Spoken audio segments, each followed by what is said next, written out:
begin by saying shalom, I guess you would all know what I mean. Vernacularly, it's used as a greeting, but it's often translated as peace. Like all Hebrew words, the word shalom comes from a three-letter root, from which several other words are derived. Shalem, meaning whole or complete. Mushlam, meaning perfect. And tashlum, meaning payment. In this case, think about completing a transaction.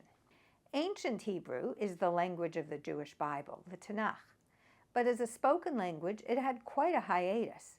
After the destruction of the Second Temple in 70 CE and the subsequent expulsion and dispersion of the Jews from their homeland, Jews began speaking the language of their host countries, including Aramaic, Greek, Arabic, and Ladino. Though ancient Hebrew continued to be read and written mostly by scholars and was the language of daily prayer, it was rarely spoken conversationally for almost 2 millennia. There's always been some Jewish presence in the land of Israel, even during the Babylonian exile, but in the 19th century, Jews began to return to their homeland en masse, with many languages, including, by then, Russian, Polish, German, French, English, and Yiddish.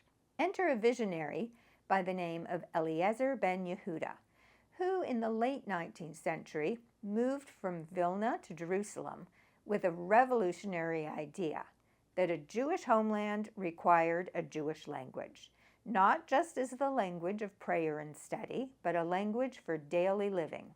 So committed to this idea was Ben-Yehuda that he raised his son speaking only Hebrew. Many of Ben-Yehuda's contemporaries thought his mission was impossible.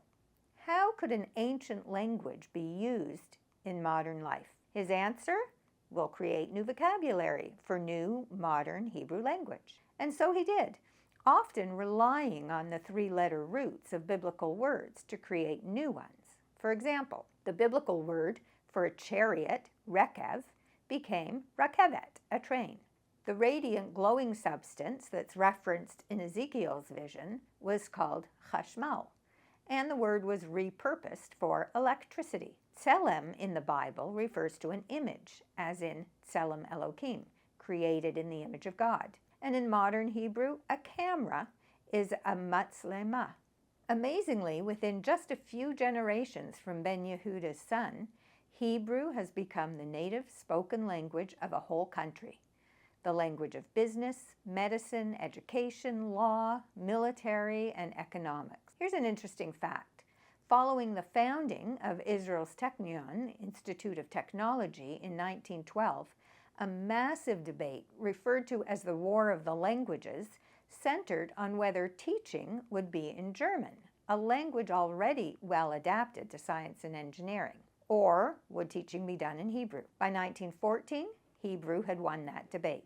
Today, the Academy of the Hebrew Language, Israel's official authority for the study and development of the modern Hebrew language, continues creating new Hebrew terminology for new technologies and decides on whether a new word is warranted or a borrowed foreign word is sufficient, like televitia or autobus. So back to shalom and its biblical roots.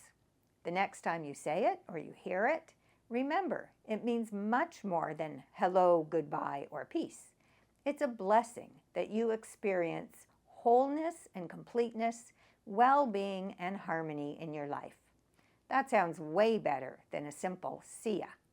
A meaningful name to me, which I adopted as my Hebrew name after moving to Jerusalem.